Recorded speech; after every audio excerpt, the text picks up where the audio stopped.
Hai, kali ini aku akan membahas sebuah film berjudul Hati-hati ada spoiler berat dan lihat kanan kiri dulu dan jangan lupa ditekan tombol subscribe-nya biar lebih mantap.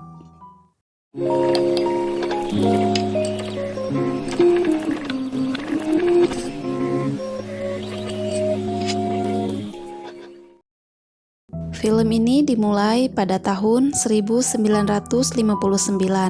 Di suatu sekolah diperlihatkan seorang anak kecil bernama Lucinda sedang menyendiri, sementara anak-anak yang lain sedang bermain. Lucinda tak hanya menyendiri, namun ia juga mendengar suara-suara aneh yang terus berbisik di telinganya. Istirahat berakhir, guru mereka yang bernama Miss Taylor memanggil semua anak untuk masuk ke dalam kelas. Namun, Lucinda masih berdiam diri tak bergerak sedikit pun. Scene selanjutnya, di kelas Miss Taylor berkata kepada murid-muridnya bahwa esok hari adalah hari pembukaan sekolah secara resmi. Ia memberitahu semua anak di kelas bahwa akan ada acara spesial untuk hari itu. Dan saat ini, semua anak-anak di kelas akan menggambar sesuatu yang mereka percaya akan terjadi di masa depan. Semua anak-anak terlihat bersemangat dan mulai menggambar sesuai imajinasi mereka, kecuali Lucinda. Suara-suara yang terus didengar membuatnya sangat serius menggambar semacam angka-angka yang tak jelas. Sebelum ia bisa menulis beberapa angka terakhir, waktu pengerjaan telah selesai, dan semua tugas mulai dikumpulkan oleh Miss Taylor. Semua gambar yang dibuat oleh anak-anak dimasukkan ke dalam kapsul waktu yang terbuat dari besi, yang rencananya akan dibuka 50 tahun kemudian. Di hari berikutnya, tibalah acara peresmian sekolah yang bernama William Dewes Elementary School. Kepala sekolah mulai menyambut semua tamu yang hadir dan mengembangkan acara penguburan kapsul waktu yang rencananya akan dibuka 50 tahun lagi. Setelah proses penguburan selesai, Miss Taylor melihat Lucinda menghilang dengan misterius. Pencarian pun dilakukan oleh semua staf sekolah. Miss Taylor menuruni sebuah tangga dan mendengar suara aneh dari salah satu ruangan. Ia pun terkejut melihat Lucinda dengan tangannya yang berdarah. Ia sempat menuliskan sesuatu di pintu dengan darah tersebut, yang mana itu adalah sisa-sisa angka yang belum sempat ia tulis pada tugasnya. Lucinda terlihat sangat ketakutan. Ia meminta Miss Taylor untuk menghentikan suara-suara yang terus mengganggunya. Scene maju ke 50 tahun kemudian atau di masa sekarang.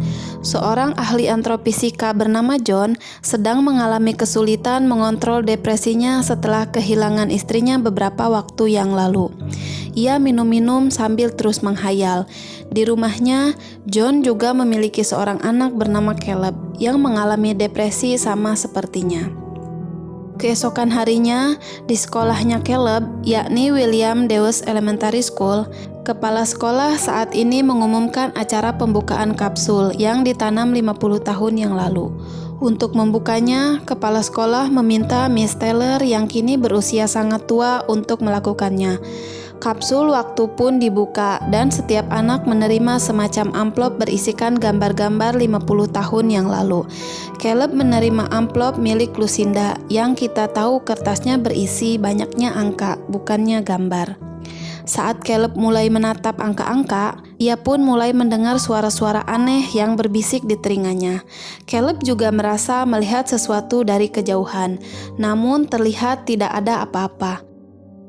Sekembalinya di rumah, Caleb meminta persetujuan ayahnya untuk menginap di rumah teman. Sementara mengobrol, John melihat kertas yang dibawanya dari sekolah, dan ia sedikit penasaran dengannya. Setelah Caleb tidur, John mulai melihat angka-angka yang ada dengan penasaran. Ia tak sengaja melepas gelas di atas kertas tersebut dan John terfokus pada sekumpulan angka, yakni 9110129996. John berusaha memecahkan arti angka itu dan ia pun sadar itu adalah September tanggal 11 tahun 2001. Yang mana itu adalah kejadian penyerangan Twin Tower di New York City yang menewaskan kurang lebih 2.996 orang. Semuanya sejajar dengan angka yang ia lihat. John masih berpikir ini mungkin hanyalah kebetulan belaka. Ia menulis semua angka yang ada di papan tulis satu persatu, dan ia menyadari semua angka itu berjejer sama seperti sebelumnya. Seperti tanggal, tahun, dan jumlah korban jiwa pada kejadian-kejadian tragis yang pernah terjadi di muka bumi. Seperti ledakan, kecelakaan, gempa bumi, dan sebagainya. Semua kejadian ini berurutan dari masa lalu yang dimulai pada tahun 1959 hingga sekarang dan masa yang akan datang. John berhasil memetakan beberapa kumpulan angka di mana ia melingkari warna merah dengan tanggal kejadian dan biru untuk jumlah korban meninggal. Namun ada beberapa angka yang tidak ia lingkari, di mana ia tak bisa menemukan arti untuk angka tersebut. Hari selanjutnya, John bertemu dengan temannya bernama Phil dan berbincang mengenai angka-angka ini. John menjelaskan semua yang ia ketahui tentang angka-angka itu, termasuk beberapa angka yang tidak ia ketahui, yang mana di salah satu angkanya menyebutkan akan ada kejadian esok hari, di mana 81 orang meninggal dunia entah di mana. Phil menolak mempercayainya karena ini terlalu gila untuk menjadi kenyataan. Dan juga ada beberapa angka yang tidak dilingkari. Phil mengira kemungkinan ada orang yang telah membodohi John selama ini. Untuk mencari jawaban lain, John datang menemui Miss Taylor, bekas gurunya Lucinda. John ingin mengklarifikasi keaslian kertas tersebut. Miss Taylor tentu membenarkan hal tersebut dan memberitahu John tentang seorang anak bernama Lucinda yang menulis angka-angka ini, di mana beberapa hal aneh sempat terjadi padanya. John menjadi tertarik untuk bertemu dengan Lucinda.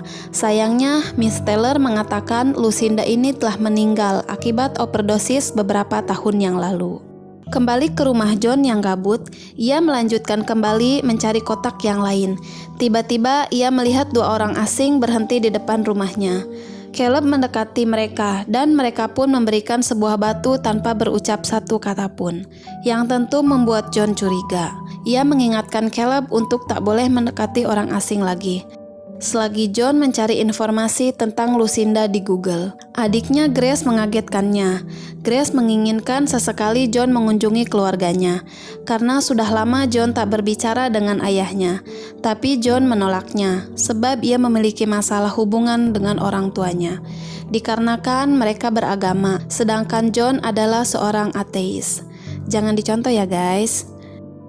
Di hari berikutnya, John dalam perjalanan menjemput Caleb di sekolah, tapi ia terjebak macet. Saat itu ia melihat koordinat GPS. Ia sadar beberapa angka yang tak dilingkari karena dia tidak tahu apa itu. Ternyata adalah koordinat semua lokasi di mana tragedi kejadian, dan kini ia tepat berada di salah satu koordinat di mana 81 orang akan meninggal. Dalam seketika ia keluar dari mobil untuk memeriksa apa yang terjadi dan sesuai prediksi, sebuah pesawat jatuh menimpa jalanannya macet. John untungnya selamat.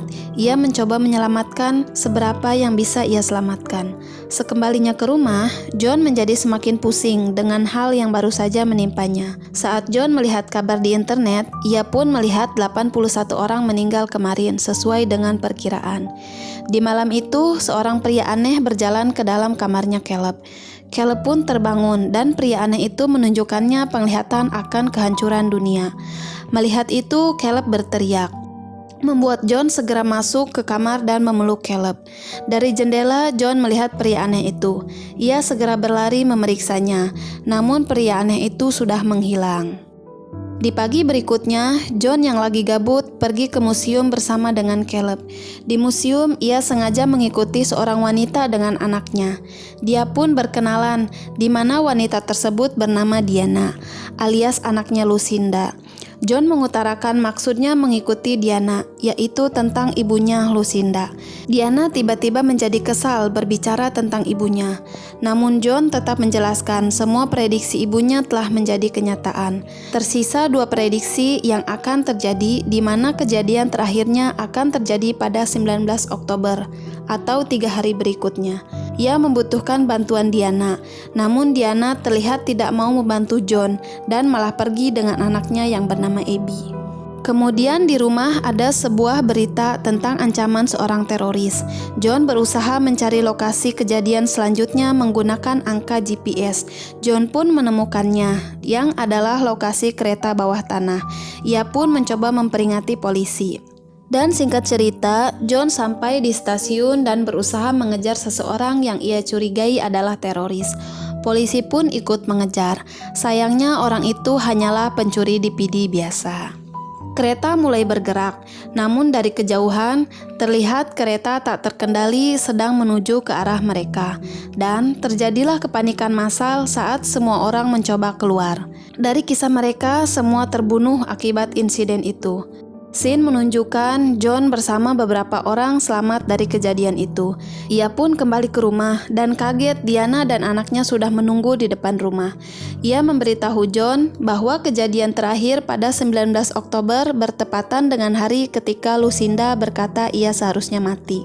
Diana akhirnya membawa John ke bekas rumah lama milik Lucinda, sebuah tempat terbengkalai yang digunakan ibunya untuk bersembunyi dari semua orang. Saat memeriksa tiap sisi ruangan, mereka menyadari angka 33 terbalik. Kemungkinan bukanlah angka, melainkan huruf, di mana tulisan EE, gak pakai K. Tulisan ini juga ditemukan di bekas kamar Lucinda. Hal itu memprediksi semua orang akan mati. Ia juga menemukan banyak batu hitam seperti yang dimiliki oleh Caleb. Di luar, Caleb dan Abby sedang berada di mobil sambil menunggu John dan Diana kembali. Mereka berdua mulai mendengar suara-suara bisikan dan melihat orang aneh. Di sana, suara tersebut memanggil mereka untuk datang. Abby hampir dibawa oleh orang aneh itu. Untungnya, Caleb membunyikan klakson. John dan Diana segera berlari kembali ke mobil, namun orang aneh itu sudah menghilang. John tiba-tiba melihat salah seorang dari mereka dan berusaha mengejarnya, lalu bertanya apa mau orang itu. Namun orang itu membuka mulutnya dan keluarlah cahaya yang sangat terang, dan ia pun menghilang. Mereka kembali ke rumah dan tak percaya Lucinda telah memprediksi kematian semua orang, yang mana tanggal waktunya adalah esok hari. Malam ini kemungkinan adalah malam terakhir dalam kehidupan mereka. Keesokan paginya, John terbangun melihat lukisan milik Abby. Tiba-tiba ia sadar lagi kalau kejadian terakhirnya kemungkinan berhubungan dengan matahari. John menemukan bahwa kejadian pada esok hari berhubungan dengan penelitian yang sempat ia lakukan mengenai ledakan gelombang cahaya matahari yang akan menghancurkan planet-planet terdekat. Ia dengan cepat pergi ke observatorium dan memeriksa hasil pembacaan gelombang matahari, yang mana menunjukkan angka radiasi matahari berada di level abnormal. Ia tahu bahwa ledakan gelombang matahari akan terjadi tak lama lagi, yang pastinya akan memusnahkan semua umat manusia. Kembali ke rumahnya John, mereka semua bersiap untuk bersembunyi di gua bawah tanah, tempat di mana Diana sedang bermain ketika masih kecil. Dan tulisan angka yang dibuat oleh Caleb. John menyadari bahwa tulisan di pintu semasa Lucinda sekolah dulu kemungkinan memegang kunci penting dari kejadian terakhir ini. So, mereka kembali ke sekolah dan mengambil pintu di mana terdapat bekas tulisan itu. John berusaha mengungkapkan arti dari angka di pintu tersebut. Namun, Diana menjadi tak sabaran dan malah menculik anak-anak pergi duluan ke gua bawah tanah. Sementara itu, John berhasil mendapatkan angkanya dan menemukan koordinat di mana mereka bisa selamat dari kejadian itu. Tapi begitu ia keluar, semua orang telah pergi. John terpaksa mengejarnya. Diana di sisi lain berhenti di pompa minyak di sana. Ia melihat berita pemerintah menginformasikan kepada semua warga untuk mengevakuasikan diri, khususnya di bawah tanah. Diana akhirnya menelpon John dan memberitahu lokasinya yang sekarang. John memberitahu bahwa sesuai koordinat yang ia temukan, tempat aman untuk berlindung adalah rumah bekas Lucinda yang sempat mereka kunjungi sebelumnya. Namun Diana terlalu takut untuk ke sana. Sementara teleponan mobilnya Diana dicuri oleh beberapa orang asing. Diana juga mencuri sebuah mobil untuk mengejarnya. Namun sayang, ia berakhir dengan kecelakaan dan meninggal tepat di depannya John. Sementara mereka dalam perjalanan ke rumah sakit, tepat jam 12.00 sesuai prediksi Lucinda di pintu yang ia temukan. John langsung bergerak menuju ke rumah bekas milik Lucinda. Ia menemukan banyak batu hitam di sana dan terlihat seorang pria aneh. John mengancam akan menembaknya, namun Caleb menghentikan ayahnya dan berkata bahwa orang-orang aneh itu telah menyelamatkan nyawanya, dan agar mereka selamat, mereka harus ikut bersama orang-orang ini, yang mana merekalah yang telah mengirimkan pesan dan memprediksi major disaster yang pernah terjadi di muka bumi. Mereka pun menunjukkan sebuah pesawat ruang angkasa yang cukup besar. John menjadi terkejut. Waktunya untuk pergi. Sayangnya, hanya anak-anak terpilih yang bisa ikut dengan mereka. Caleb dan John pun berpelukan mengucap selamat tinggal. Pria-pria aneh itu pun mulai berubah menjadi sosok transparan seperti alien, dan pesawat pun mulai bergerak keluar angkasa, bersamaan dengan kapal-kapal sejenis dari berbagai belahan bumi yang lain. Singkat cerita, John terbangun keesokan paginya. Ia mulai berkendara melewati perkotaan yang mulai kacau menuju ke rumah keluarganya. Ia bertemu saudarinya, ibu dan ayahnya. Mereka pun saling berpelukan, diikuti gelombang panas matahari yang mulai menyapu bersih seluruh permukaan bumi. Sebelum film berakhir, diperlihatkan Caleb dan Abby dibawa ke sebuah tempat, atau mungkin planet baru yang sejenak mirip dengan bumi, dan film pun tamat. Gimana menurut kalian jalan ceritanya? Jangan lupa like, subscribe channel ini, dan tulis komen di bawah. Sampai jumpa di video berikutnya ya.